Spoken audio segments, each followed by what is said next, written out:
So the two kind of key drivers for mobility as a service that have enabled mobility as a service, and this is sort of at a really societal level, has been, of course, the ubiquity of smartphones, which are locationally aware. And then the second really big trend is also this notion of a sharing economy. And the sharing economy could be anything from using Uber to Airbnb to the bike sharing schemes that you have in London and Paris and in every city at this point.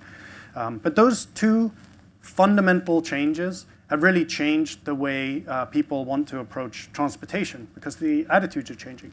Those aren't the only things, of course. There's lots of things going on. There is a trend towards moving into cities and greater urbanization. So if we look at the UK, for instance, something like 60% of the population lives in an urban environment, and a full 13% of the UK population lives in London, which is pretty amazing statistics. So UK is a little ahead of that from most cities. But that's a trend that we're seeing that's not going to abate anytime soon.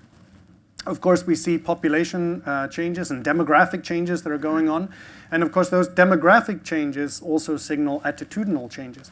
So we see millennials entering the market who don't necessarily have a prestige association with car ownership.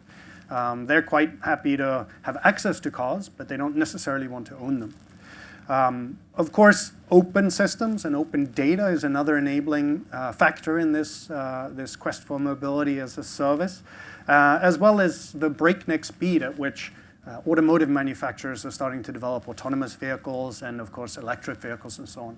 But each one of these components come together to be able to deliver mobility as a service. But the one thing that sort of underlines all of that is, of course, data being able to flow between all of these different systems. And there has to be a lot of data to support all of this, clearly.